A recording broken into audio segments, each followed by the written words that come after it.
CS को replace कौन करेगा? वो रिप्लेस करने वाला होगा आर्टिफिशियल इंटेलिजेंस। आज के डेट में हर जगह एआई चल रहा है।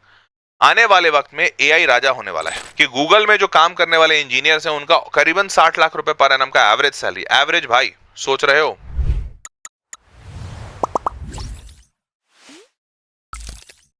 भाई नमस्कार, आदाब, सत श्री अकाल और खुशामदीद। Very very good evening to all of people. This is your master teacher Harsh Priyam, जो कि आपके सामने है लाइव और बात करने जा रहे हैं 9 ऐसे बेस्ट इंजीनियरिंग ब्रांचेस के बारे में जिन ब्रांचेस के बारे में तुम जानना चाहते हो। देखो, जेडब्ल्यू एग्जामिनेशन हो चुका है।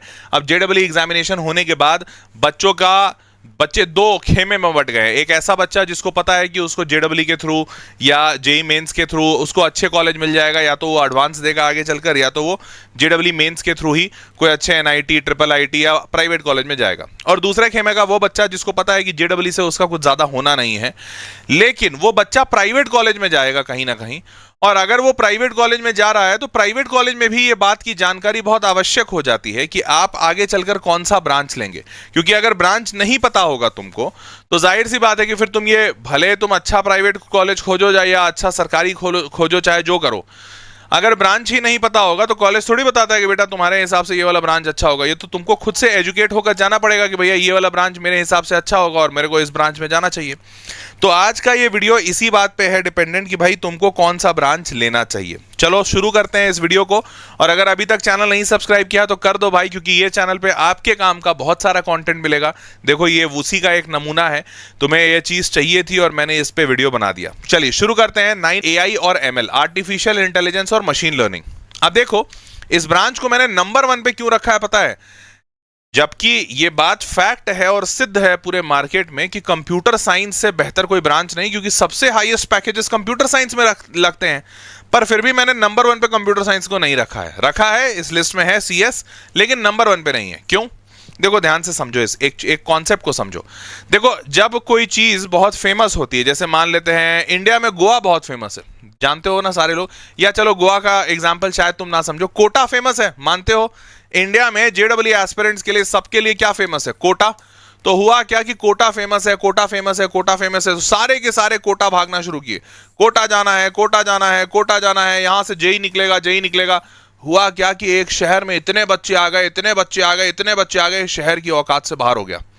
फिर क्या होने लगा? शहर की स्थिति बुरी होने लगी, यहाँ के सर्विसेज खराब होने लगे, बच्चों को खाना खराब मिलने लगा, कोचिंग इंडस्ट्रीज में भीड़ बढ़ गई, सारे कोचिंग वाले पैसा लेने लगे, कोई भी रिजल्ट नहीं दिया, उसकी वजह से बच्चे के ऊपर प्रेशर बढ़ने लगा, बच्चों के सुसाइड रेट्स बढ़ गए, सब कुछ बुरा होने लगा। एंड हेंस फाइनली क्या हुआ? कोटा धब करके नीचे गिरा, कोटा धम करके नीचे गिरा। और आज की रेट में 50 से 60% बच्चे कम हो गए हैं कोटा में। ऐसा क्यों हुआ? ये कोटा के साथ नहीं हुआ, ऐसा नहीं कि कोटा था इसलिए हुआ। दिल्ली में होता तो वो भी होता, मुंबई में होता तो भी होता।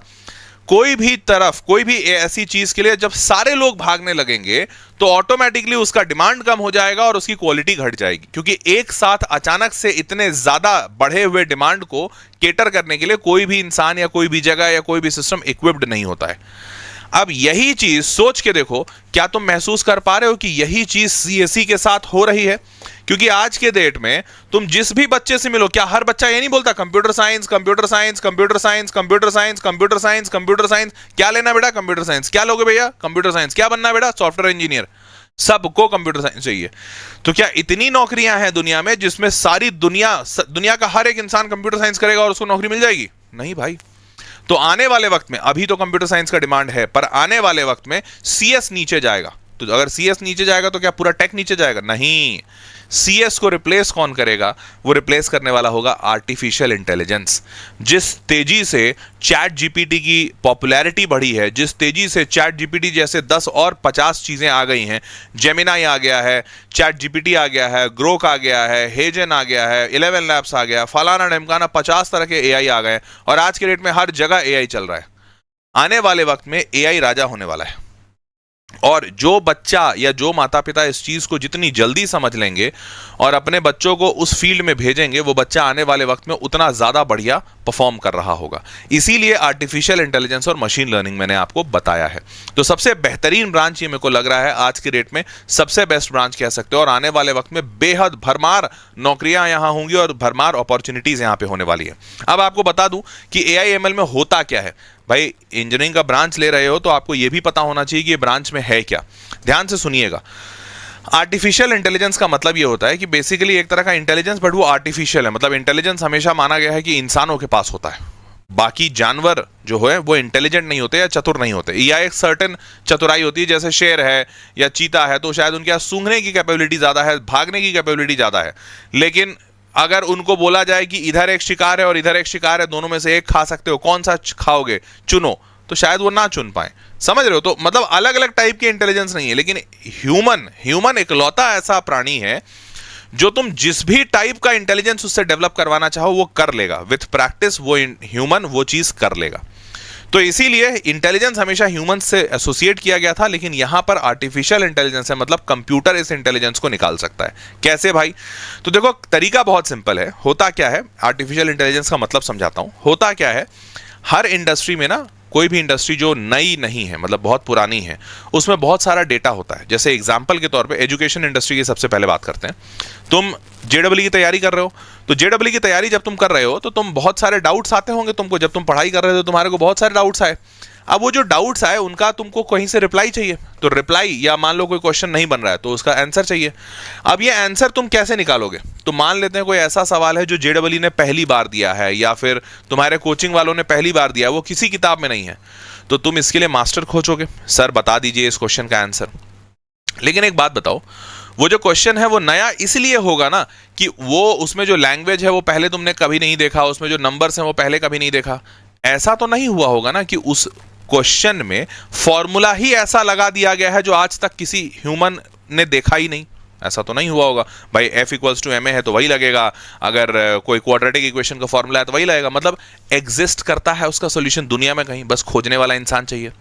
मैं अगर ये खोजने का काम कंप्यूटर को दे दूं और कंप्यूटर को बोलूं कि देखो बेटा ये वाला सवाल है, क्वेश्चन है, और इसका पूरा सवाल, पूरा जवाब पूरे इंटरनेट पे जाओ और इंटरनेट पे अलग अलग जगह। माइक चेक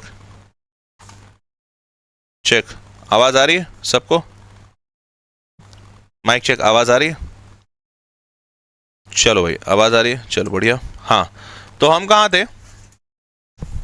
तो हम यहाँ पर, हाँ लैग आया था मेरे को पता है, अभी सही है। तो हम कहाँ थे? मैं ये कह रहा था कि अगर मैं ऐसा कंप्यूटर को कहूँ, डेटा, मान लो डेटा सेट देता हूँ और मैं बोला कि यार ये वाला सवाल ऐसे बनाते हैं, ये क्वेश्चन ऐसे बनाते हैं, ये क्वेश्चन ऐसे बनाते हैं, ये क्वेश्चन ऐसे बनाते हैं, ऐसे करके मैंने 100 क्वेश्चन इसको दे दिए और उन 100 क्वेश्चन का सोल्यूशन दे दिया, तो ये कंप्यूटर क्या करेगा, मेरे सवाल बनाने के तरीकों को सीख लेगा कि अच्छा ये हर बार सवाल ऐसे बनाता है, अलग अलग टाइप के।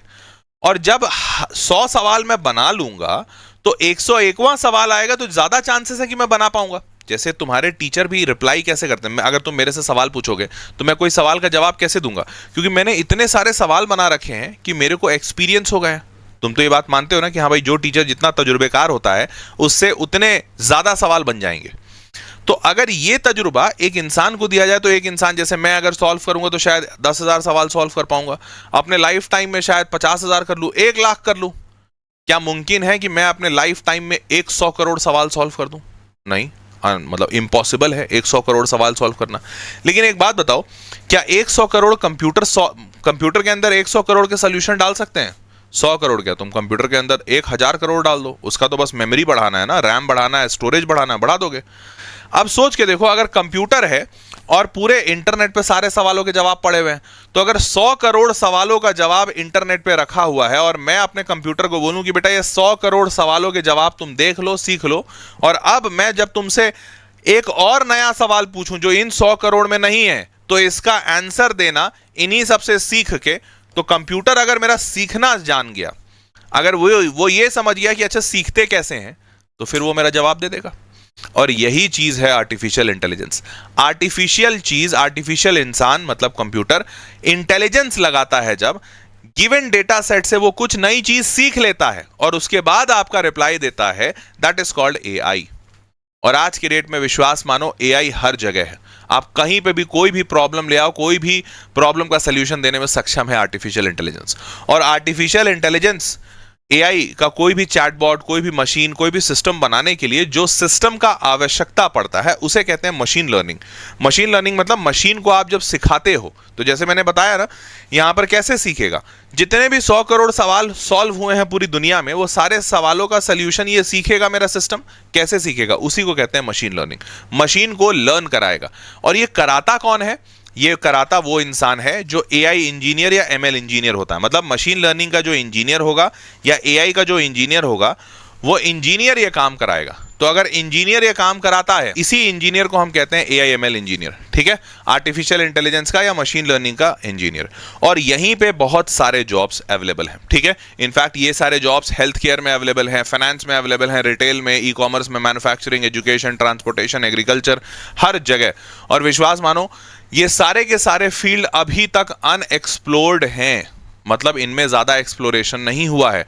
कहां कहां एक्सप्लोर हुआ है एआई, खासकर वो बता देता हूं।